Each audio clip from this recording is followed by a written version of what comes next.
3월 24일 주님 순환 성지주일. 마르코가 전한 우리 주 예수 그리스도의 순환기입니다. 아침이 되자 수석사제들은 곧바로 원로들과 율법학자들, 곧 온 최고의회와 의논한 끝에 예수님을 결박하여 끌고 가서 빌라도에게 넘겼다. 빌라도가 예수님께 물었다. 당신이 유다인들의 임금이요. 예수님께서 대답하셨다. 내가 그렇게 말하고 있다. 그러자 수석사제들이 여러 가지로 예수님을 고소하였다. 빌라도가 다시 예수님께 물었다. 당신은 아무 대답도 하지 않소. 보시오, 저들이 당신을 갖가지로 고소하고 있지 않소. 예수님께서는 더 이상 아무 대답도 하지 않으셨다. 그래서 빌라도는 이상하게 여겼다. 빌라도는 축제 때마다 사람들이 요구하는 죄수 하나를 풀어주곤 하였다. 마침 바라바라고 하는 사람이 반란 때에 살인을 저지른 반란군들과 함께 감옥에 있었다. 그래서 군중은 올라가 자기들에게 해오던 대로 해달라고 요청하기 시작하였다. 빌라도가 그들에게 물었다. 유다인들의 임금을 풀어주기를 바라는 것이요. 빌라도는 수석사제들이 예수님을 시기하여 자기에게 넘겼음을 알고 있었던 것이다. 그러나 수석사제들은 군중을 부추겨 그분이 아니라 바라바를 풀어달라고 청하게 하였다. 빌라도가 다시 군중에게 물었다. 그러면 여러분이 유다인들의 임금이라고 부르는 이 사람은 어떻게 하기를 바라는 것이요. 그러자 군중은 거듭 소리 질렀다. 십자가에 못 박으시오. 빌라도가 그들에게 물었다. 도대체 그가 무슨 나쁜 짓을 하였다는 말이오. 군중은 더욱 큰 소리로 외쳤다. 십자가에 못 박으시오. 그리하여 빌라도는 군중을 만족시키려고 바라바를 풀어주고 예수님을 채찍질하게 한 다음 십자가에 못 박으라고 넘겨주었다. 군사들은 예수님을 뜰 안으로 끌고 갔다. 그곳은 총독 간조였다. 그들은 온 부대를 집합시킨 다음 그분께 자주색 옷을 입히고 가시관을 엮어 머리에 씌우고서는 이렇게 말하며 인사하기 시작하였다. 유다인들의 임금님 만세. 또 갈대로 그분의 머리를 때리고 침을 뱉고서는 무릎을 꿇고 엎드려 예수님께 절하였다. 그렇게 예수님을 조롱하고 나서 자주색 옷을 벗기고 그분의 겉옷을 입혔다. 그리고 예수님을 십자가에 못 박으러 끌고 나갔다. 그들은 지나가는 어떤 사람에게 강제로 예수님의 십자가를 지게 하였다. 그는 키린의 사람 시몬으로서 알렉산드로스와 루포스의 아버지였는데 시골에서 올라오는 길이었다. 그들은 예수님을 골고타라는 곳으로 데리고 갔다. 이는 번역하면 해골터라는 뜻이다. 그들이 모략탄 포도주를 예수님께 건넸지만 그분께서는 받지 않으셨다. 그들은 예수님을 십자가에 못 박았다. 그러고 나서 그분의 겉옷을 나누어 가졌는데 누가 무엇을 차지할지 제비를 뽑아 결정하였다. 그들이 예수님을 십자가에 못 박은 때는 아침 9시였다. 그분의 제명패에는 유다인들의 임금이라고 쓰여 있었다. 그들은 예수님과 함께 강도들을 십자가에 못 박았는데 하나는 오른쪽에 다른 하나는 왼쪽에 못 박았다. 지나가는 자들이 머리를 흔들며 그분을 이렇게 모독하였다. 저런 성전을 허물고 사흘 안에 다시 짓겠다더니 십자가에서 내려와 너 자신이나 구해보아라. 수석사제들도 이런 식으로 율법학자들과 함께 조롱하며 서로 말하였다. 다른 이들은 구원하면서 자신은 구원하지 못하는군. 우리가 보고 믿게 이스라엘의 임금 메시아는 지금 십자가에서 내려와 보시지.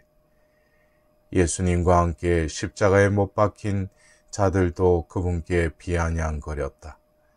낮 12시가 되자 어둠이 온 땅에 덮어 오후 3시까지 계속되었다. 오후 3시에 예수님께서 큰 소리로 부르짖으셨다. 엘로이 엘로이 레마 사박다니. 이는 번역하면 저의 하느님 저의 하느님 어찌하여 저를 버리셨습니까? 라는 뜻이다. 곁에 서 있던 자들 가운데 몇이 이 말씀을 듣고 말하였다. 저것 봐, 엘리야를 부르네. 그러자 어떤 사람이 달려가서 해면을 신 포도주에 적신 다음 갈대에 꽂아 예수님께 마시라고 갖다 대며 말하였다. 자, 엘리야가 와서 그를 내려주나 봅시다. 예수님께서는 큰 소리를 지르시고 숨을 거두셨다. 그때 성전 휘장이 위에서 아래까지 두 갈래로 찢어졌다. 그리고 예수님을 마주보고 서 있던 백인 대장이 그분께서 그렇게 숨을 거두시는 것을 보고 말하였다. 참으로 이 사람은 하느님의 아드님이셨다. 사랑하는 형제자매 여러분, 오늘은 주님 순환 성지주일입니다.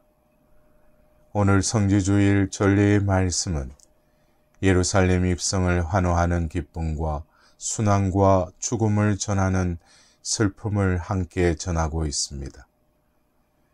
인간들은 주님을 높은 데서 오시는 영광스러운 왕으로 환영하지만 예수께서는 사람들의 기대와 달리 십자가상에서 초라하게 돌아가십니다. 참으로 알아듣기 힘든 신비입니다. 신비는 본성상 참여할 때에만 드러납니다. 순환기에 등장하는 인물들의 모습에서 우리는 세상의 모습이자 우리들의 자아상을 발견함으로써 이 신비에 참여할 수 있습니다.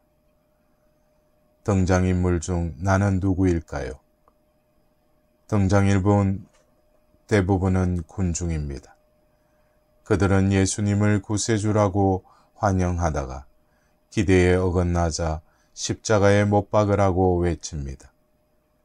예수님을 주님으로 모시고 살겠노라고 다짐하다가도 자신의 기대와 다른 상황이 닥치면 주님을 외면하는 익명의 우리의 모습인 것입니다. 유다는 왜 주님을 배반했을까?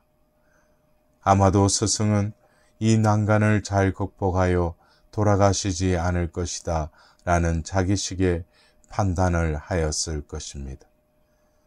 자신의 이익을 위해 자식이 식대로 판단하여 예수님을 이용하는 인간의 모습입니다. 베드로는 주님을 모른다고 부인합니다. 예수님을 믿기는 하지만 실생활에서 주님을 증거하지 못하는 우리의 모습입니다. 그러나 다시 마주한 그분의 눈길에서 통해로 그 제 모습을 되찾기도 합니다. 빌라도는 예수님이 죄가 없음을 알면서도 남의 눈이 두려워 죄인으로 내어줍니다. 남의 눈을 의식하며 이해관계에 따라 진실을 외면하는 비겁하고 무책임한 우리의 모습이기도 합니다. 사제들과 바리사이들, 율법학자들은 자신의 물질적, 정신적 기득권을 유지하기 위해 예수님을 고발합니다. 안정적 환경에서 열심히 살다가도 자신의 이익이 침해당할까 의심이 들면 살기를 품고 저항하는 인간들의 모습입니다. 군인들은 예수님이 누구인지 모르면서 직무라는 명분으로 채찍질과 가시관으로 주님을 조롱합니다.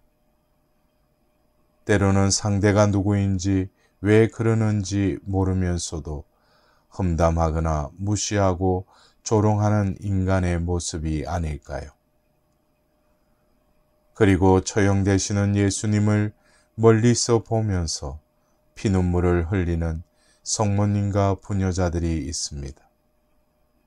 삶의 질곡에서 어디에도 하소연할 것 없이 한맺혀 눈물 짓는 이들, 좌절과 절망 속에 울부짖는 이들로 가득 찬 세상 풍경입니다. 이 상황에서 나는 누구입니까? 이들 가운데 돌아가시는 예수님께 시선을 돌립니다. 죽음 앞에 선 예수님은 엘로이 엘로이 레마 사박타니, 저희 하나님 어찌하여 저를 버리셨습니까? 라고 절규하십니다. 이 예수님의 모습을 생생히 옮기려는 마음에서 마르코는 그리스도로 복음을 기록하면서도 이 구절은 예수님 시대에 사용한 아람어로 기록했습니다. 어찌하여 저를 버리셨냐고 절규하는 마지막 순간까지 예수님께서는 하느님을 아버지라고 부르시는 점이 놀랍습니다. 어떤 상황에서도 아버지께서는 당신의 아버지셨기에 절망 속에서도 아버지께 나아갑니다. 어찌하여 저를 버리셨습니까? 라는 외침은 아버지를 원망하는 물음이 아니라 삶의 근본 문제를 아버지 앞에 드리는 절규였습니다. 여기에 당신 죽음의 깊은 신비가 감춰져 있습니다. 고통은 왜, 늙음은 왜, 죽음은 왜, 불의는 왜? 이 모든 절망에 찬 인간 삶의 물음에 예수님은 답을 주지 않으십니다. 그 대신 예수께서는 이 모든 질문과 아픔을 짊어지시고 이 절망을 끌어안아 아버지께 드리십니다. 마르코에 의한 순환의 결론이 예수께서 숨을 거두신 직후 성전 휘장이 위에서 아래까지 두 갈래로 찢어졌다는 말씀에 담겨 있습니다. 성전의 휘장은 하느님의 모습을 감추던 베일이었습니다. 이 베일이 찢겨졌다는 표현은 하느님께서 온전히 드러나셨음을 뜻합니다. 예수님의 죽음을 통해 하느님께서 당신 모습을, 인간에 대한 당신 사랑을 드러내신 것입니다. 이 상황에서 예수님을 지켜보고 서 있던 백인 대장이 참으로 이 사람은 하느님의 아드님이셨다라고 고백합니다. 영광스러운 모습이 아니라 숨을 거두시는 모습을 보며 예수님이 하느님의 아들이라고 고백하는 까닭이 의아합니다. 사람들은 예수님께 십자가에서 내려와 자기 목숨을 구한다면 메시아로 믿겠다고 요구합니다. 당신의 능력을 만천하에 드러내면 더 효과적으로 당신이 하느님의 아들임을 증명했을지 모릅니다. 하지만 예수님은 그렇게 하지 않으십니다. 그러면 죽음에서 지기 때문입니다. 십자가에서 내려와 죽음을 피해 도망가면 죽지 않았기에 죽음을 이긴 것이 아니라 죽음보다 약해서 죽음에 진 것입니다. 사랑하는 형제 자매 여러분, 성주가는 예수님의 십자가를 우리의 십자가로 받아들이라는 초대의 시간입니다. 주님의 순환에서 적나라하게 드러나는 내 모습을 봅시다. 삶이 고통스럽다면 어찌하여 저를 버리셨습니까? 라고 외치는 예수님처럼 우리의 고난과 절망을 있는 그대로 하느님께 말씀드립시다. 벌거벗긴 채 매달리는 예수님처럼 우리 모든 것을 아버지께 드릴 때 하느님의 사랑이 세상의 휘장을 찢고 내 앞에 드러날 것입니다. 죽음 없이 부활은 없습니다. 십자가와 순환 없는 부활의 영광은 없습니다. 아버지의 뜻을 이루시고자 죽음을 받아들이신 예수님처럼 일상에서 하느님의 뜻을 따르기 위해 자신을 내려놓고 죽을 때 아버지께서 주시는 새 생명이 우리 앞에 드러날 것입니다. 오늘 본기도문을 다시 바라봅시다. 구세주께서 스스로 자신을 낮추시어 사람이 되시고 십자가의 형벌을 받으셨으니 저희도 주님의 순환에 참여하여 부활의 영광을 함께 누리게 하소서. 이번 한 주간, 이 거룩한 주간을 복된 날로 채우시길 기원드립니다.